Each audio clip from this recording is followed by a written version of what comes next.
Hello, this is Harish Khairnar, and I welcome you all to the special segment Breakdown in Utkarsh Law Classes. And Bharat जो है वो एक अपने नागालैंड वाले किस्से से संभल ही रहा था, थोड़ा बहुत गुत्थी सुलझा ही रहा था कि जब तक ये ट्रैजिक न्यूज़ हमें सुनने में आई है कि सीडीएस जो है हमारे chief of defence staff mister general Bipin Rawat इनकी डेथ हो चुकी है। एक ट्रैजिक डेथ हमें देखने को मिल रही है। इसके बारे में अगर हम थोड़ा सा डिस्कस कर ले तो हम जानते हैं कि ये डेथ की सबसे बड़ी वजह बहुत प्रत्यक्षदर्शी लोगों ने किसी ने कुछ और बताया। टेक्निकल टर्म्स में आना अभी बाकी है। Black box has been retrieved. हम न्यूज़ में कंटिन्यूसली सुन रहे हैं ब्लैक बॉक्स क्या है, ये डेथ के पीछे की वजह क्या हो सकती है। आने वाले समय में जो एयरफोर्स द्वारा इंक्वायरी बिठाई गई है, जो मिनिस्ट्रीज द्वारा इंक्वायरी बिठाई गई है, उससे हमें ये जवाब जरूर मिलेगा। बट हम जान लेते हैं कि जिस हेलीकॉप्टर में बैठे थे, थोड़ा सा बैकग्राउंड अगर हम पता चले कि कौन से हेलीकॉप्टर में बैठे थे। MI-17V5 हेलीकॉप्टर जो कि हमने रशिया से लिए हुए हैं, उसमें वो ट्रैवल कर रहे थे। उसमें वॉज ट्रैवलिंग टू वेलिंगटन, जहां से वो पड़े हुए हैं। इन इस biography we are about to learn कि वो कौन थे, सीडीएस बिपिन रावत कौन थे, किस जगह से आते थे, क्या क्या उन्होंने अपनी लाइफ में अचीव कर रखा था। ऑल दिस थिंग्स, इसको बायोग्राफी कहना बहुत ही एक छोटी सा बात हो जाएगा कि उनकी लाइफ की बहुत सारे ऐसे किस्से हैं, बहुत सारी ऐसी कहानियां हैं, बहुत सारे उनके शौर्य के किस्से हो जाएंगे, बहुत सारी ऐसी उनके विजनरी चीजें हो जाएंगी जिनको हमें अलग से देखना पड़ेगा। But this is just a general data about him जो हम यहाँ पे डिस्कस करेंगे, just because I want all of us to know, all of our Indians to know that how proud we feel about him, how proud we feel about him, क्योंकि उनके जो आज तक किए गए काम थे उनसे हमें कितना फायदा मिला। उसके पहले अगर थोड़ा सा और हम बात करें कल के उनके एक्सीडेंट के बारे में, तो प्रत्यक्षदर्शी as I already told you कि जो वहाँ पे और भी लोग प्रेजेंट थे, जिन जिन लोगों ने वहाँ पे ये घटना होते हुए देखी, उनके बारे में अगर हम बात करें तो उन लोगों किसी का कहना था कि पहले ही हेलीकॉप्टर में आग लग चुकी थी। इवन कुछ वीडियोस भी सामने आए हैं जिनके तहत हमें इन्फॉर्मेशन मिल रही है। कुछ साल पहले इन 1952 ऐसा ही एक किस्सा हुआ था जिसमें हम लोग 6 आर्मी ऑफिसर्स खोए थे। वहां पे देयर वाज अ टाइम कि हमें ऐसा लग रहा था कि सबसे सुपीरियर हमारे जो ऑफिसर्स हैं हम उनको खो देंगे, हमारे आर्मी की जो सुपीरियर टीम है उनको हम खो देंगे।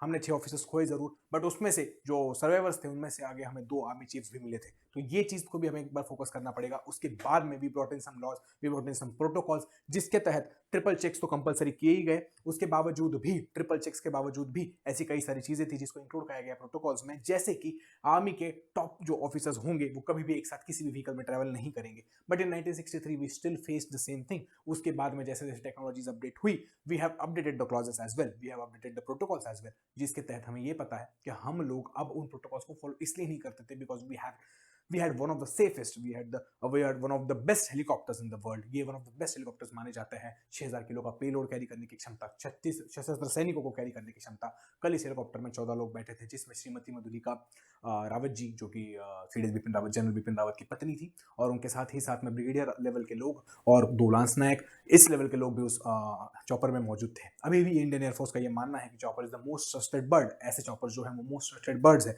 बट इसमें एक चर्चा का विषय ये भी बन रहा है कि रशिया से हम लोगों ने जब जब ये कोई भी इस प्रकार की सामग्री खरीदी है, इवन अगर हम सिक्योरिटी की बात करें तो फ्रेंच जो भी चॉपर्स या फ्रेंच जो भी एविएशन मशीन्स हैं वो सबसे बेस्ट मानी जाती है। उसके बाद में यूएसए या रशिया इस टाइप की जो चीजें हैं वो बेस्ट मानी जाती है। इसके बावजूद we have brought in a lot of this choppers, 398 MI choppers we have.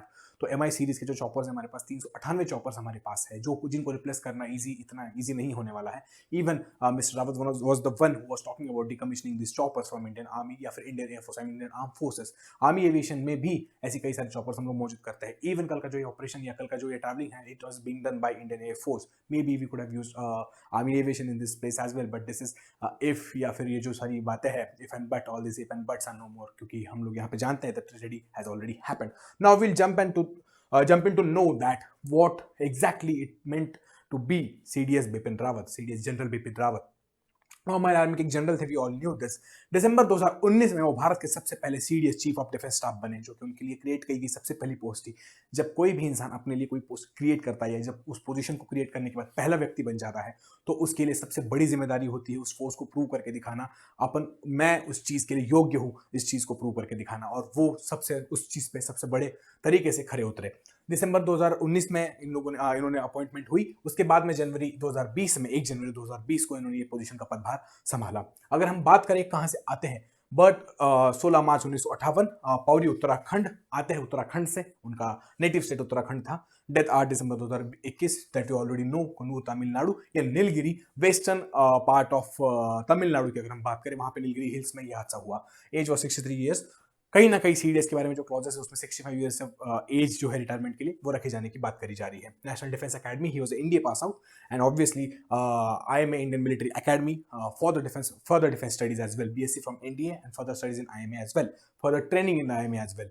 अगर हम इसके बारे में और भी बात करें उनके एजुकेशन के बारे में, तो he had MPhil as well as he have been to another countries for study all the military tactics and all the military strategic studies. हम उनके बारे में भी थोड़ा सा बात कर लेते हैं। चौधरी चरण सिंह यूनिवर्सिटी ने उनको ऑनररी ये चीज दी हुई थी। The MPhil he received, the PhD he received, PhD MPhil जो बात हम कर रहे थे, ये उनको चौधरी चरण सिंह यूनिवर्सिटी द्वारा ऑनररी तरीके से दी गई थी। Shrimati Madhulika Rawat, it was his wife, she was his wife, और लेफ्टिनेंट जनरल लक्ष्मण सिंह रावत, जो कि इसीलिए कहा जा रहा था कहीं ना कहीं कि ये तीसरी पीढ़ी है, रावत साहब जो थे वो तीसरी पीढ़ी है उनके घर में मिलिट्री की, और सेम जिस जहां पे वो पोस्ट हुए थे, जिस रेजिमेंट में वो पोस्ट हुए थे, वो सेम थी। पेरेंटल रेजिमेंट का फायदा उन्हें भी मिला। इसको फायदा नहीं कहेंगे बट इसको एक हम लेगेसी कहेंगे जो कंटिन्यू करी जा रही थी। ऑब्वियसली 11th गोरखा में 5th बटालियन में, 11th Gorkha regiment 5th battalion में वो पोस्ट हुए थे। अगर हम आगे बात करते हैं उनके फादर के बारे में, we already know years of his service, 1978 में वो कमीशन हुए थे, सेम जगह कमीशन हुए थे 11 गोरखा में, 11 गोरखा में, until 8 November of 2021, until his death he was serving, he was the guy who served until his death, right?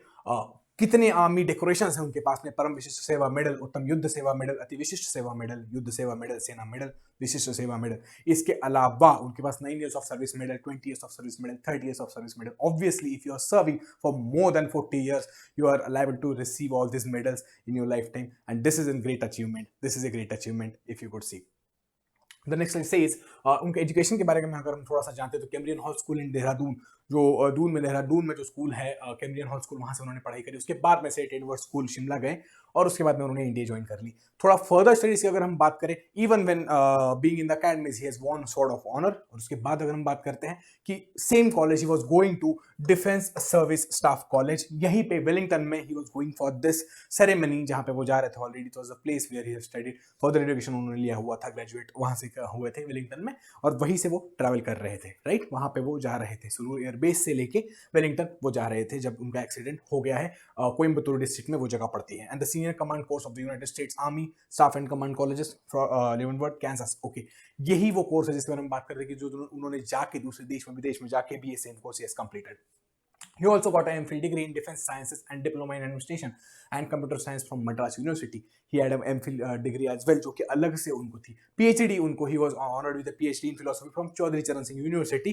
क्यों? क्योंकि उन्होंने strategic studies, military and strategic studies, military resources, इसके बारे में एक्स्ट्रा पढ़ाई कर रखी थी। इसकी वजह से ऑनररी डिग्री, ऑनररी PhD उनको दी गई थी। MPhil he has scored on his own degree in Defense Science and Diploma in Administration and Computer Science from Madras University।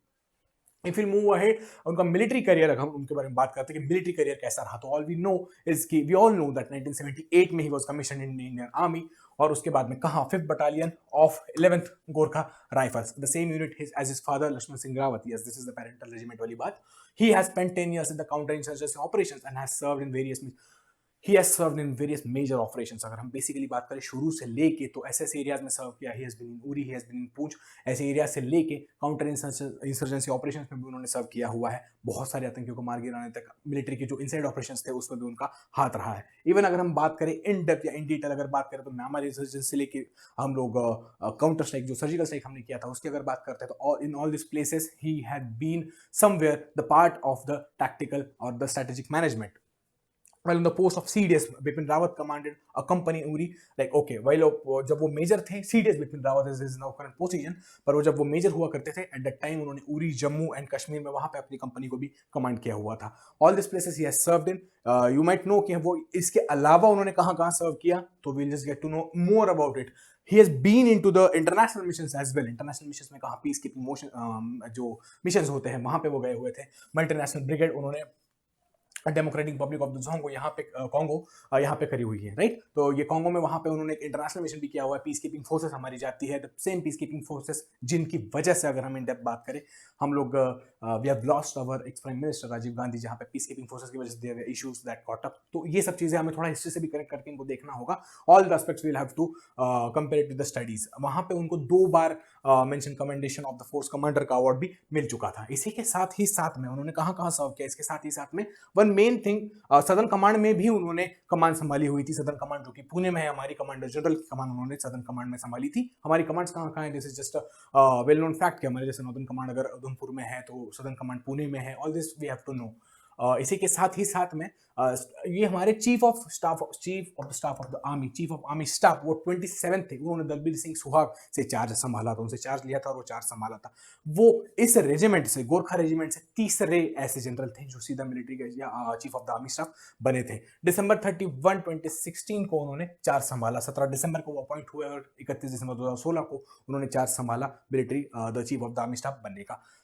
He was also the 57th and final chairman of the heads of the state committee. Heads of the state committee जी जो Indian army के regarding है, उसके वो 57th and final chairman रह चुके हैं। Appointed for CDS on December 29। उसी के 2 साल बाद में जैसे ही उनका कार्यकाल पूरा होता है 2 साल का, 2017 से लेके यहाँ तक 2 साल का कार्यकाल as a chief of army staff पूरा होता है, तभी उन्होंने इस पोस्ट के क्रिएशन के साथ ही वो सीडीएस की पोस्ट के क्रिएशन के साथ ही पहले सीडीएस बनने का बहुमान मिला उनको, और जनवरी 1 2020 में उनकी एज उन्होंने सीडीएस अपनी कमान संभाली। अगर हम बात करते हैं कि इन डिटेल कि वो कौन से पोजीशन पे कब क्या क्या सर्व कर रहे थे, तो we'll get to know in detail कि सेकंड लेफ्टिनेंट, उस टाइम पे सेकंड लेफ्टिनेंट एक पोजीशन हुआ करती थी। Now we have scrapped the position, now we directly have the lieutenant as a first position in army when you are commission as an officer. तो there was second lieutenant, there was lieutenant, captain, major, lieutenant colonel, colonel, brigadier, major general, lieutenant general, general, and then the next general is CDS directly. This was chief of army staff, and after that CDS he was serving currently as well. तो when he died he was serving as a CDS, right? And अगर हम बात करते हैं इन promotions के बीच में जितना time currently हमें दिया गया है, he has served one of the best timelines in the history of Indian Army. 43 years of service, बहुत ही अच्छी और एक डेकोरेटेड सर्विस है, एज यू कैन सी। मैंने आपको मेडल्स गिनवाए भी कि कितनी डेकोरेटेड और कितनी बेहतरीन सर्विस दी हुई है। About his medals will get to know in detail as well. पर वो कहाँ नॉर्थ ईस्ट में जो इंसर्जेंसी, जिसमें अभी already we have talked about it कि म्यांमार में हमारे ऑपरेशंस को कैरी करना हो, किसके खिलाफ कैरी करना हो, if we talk about 2015 reference जो हमने क्रॉस बॉर्डर ऑपरेशंस कराए थे, we went to the place, we went to the enemies place and हमने उनको भून दिया। एनिमीज को जो काम करा था तो उसमें इनका सबसे बड़ा हाथ था। इवन ऐसी बात कही जाती है, अगर हम करीब से देखें तो जब हमारे सर्जिकल अटैक्स हुए थे उस टाइम पे इवन इट वाज सेड कि सदर्न ब्लॉक में दिल्ली में बैठ के he was actually looking into the whole matter as well. वहां पे भी he was present looking into the whole matter as well. तो यही चीज कही जाती है। मॉडर्नाइजेशन ऑफ मिलिट्री का हम बात करते हैं, या मिलिट्री को एक प्रकार से किसी भी तरीके से अगर एक फॉर्मुलेशन करने की बात करते हैं, तो इनका बहुत बड़ा हाथ उसमें रहा है। एक थिएटर कमांड से लेके या एक ट्राई सर्विस कमांड से लेके, जो अभी करंटली हमारे अंडमान निकोबार में एक ट्राई सर्विस कमांड हमारी है, जो तीनों ही कमांड्स को मिलकर एक कमांड बनती है ट्राई सर्विस कमांड। उसके अलावा और 2 या 3 ऐसी कमांड होनी चाहिए, ये प्रपोजल भी इन्हीं का था। इसी के साथ ही साथ में बहुत ही विजनरी आदमी हमने खोया है। हमें एक ऐसा ट्रैजिक हिट है ये हमारे देश के लिए, हमारे इंडियन डिफेंस सिस्टम के लिए, जिससे हम कभी उबर नहीं पाएंगे। The Bipin Rawat biography would be complete without the mention of these honors. Yes, these honors we have already talked about कि कौन से more than 40 years he has served, as well as परम विशिष्ट सेवा मेडल, उत्तम युद्ध सेवा मेडल, अति विशिष्ट सेवा मेडल, युद्ध सेवा मेडल, सेना medal. These are just some names. अगर हम अगली स्लाइड में जंप इन करते तो you'll get to know कि बहुत सारे नाम है, विशिष्ट सेवा मेडल, वाउंड मेडल, सामान्य सेवा medal, special. Obviously, as I've already told you, he has done the 30 years service, तो yes, 30 years long service medal, 20 years, yes, 20 years long service medal, 9 years long service medal. This MONUSCO he's got in Congo.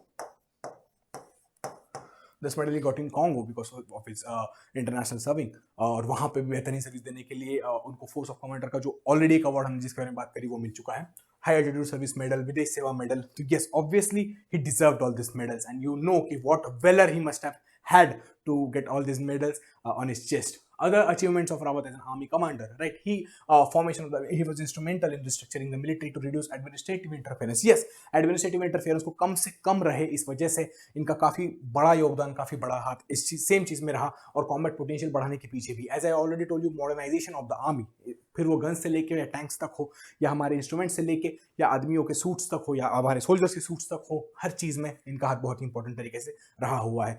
Even new assault rifle, जिसके बारे में बात करते हैं, new assault rifle modernization, this comes under the modernization part, as well as however his tenure was also, yes, there was an controversy कि जिसमें हमने बात करी थी कि ही सेड, जब कुछ लोगों को ये सेम चीज के बारे में बात करी गई थी कि जो पेंशन है, डिसेबिलिटी पेंशन है, वो इतनी मिलने के बावजूद भी there was a taxation issue that is still going on somehow. In October it was in news कि टैक्सेशन के बावजूद भी या हाई लेवल ऑफ पेंशंस के बावजूद भी इतना टैक्सेशन देने के लिए the people who are the veterans, war veterans, ऐसे कोई लोग हैं जो डिसेबल्ड है, वो मना क्यों करते हैं, ना क्यों करते हैं। So he was very strict about his rules as well. तो इसकी वजह से थोड़ा वो अलग से भी एक दूसरी चीज की वजह से भी चर्चा में रह चुके थे। एंड यस, अभी अगर हम बात करें death, we have already talked about the details, we have because the devil lies in the details and I don't know how this happened, but this was the most tragic thing in coming years as well, कि जहाँ पे हमने इतना बड़ा loss सहन किया है military aviation की हिस्ट्री में, हमारे इंडिया की मिलिट्री एविएशन की हिस्ट्री में ये तीसरा और सबसे बड़ा हादसा था। All this helicopters have crashed past 11 years से हम इसको यूज कर रहे हैं, उसमें 6 crashes we have seen, more than 36 people were dead, but अगर हम इन जनरल बात करें तो this is the biggest loss we have had. I believe कि हमें इनकी कमी हमेशा खलती रहेगी, और ये क्षति हुई है ये किसी और चीज़ से हमें भरी नहीं जा सकती, इनकी कमी पूरी नहीं की जा सकती, बट वी स्टिल होप कि where ever he lives with the valour, where ever his soul lies it lies with the valour. Thank you very much.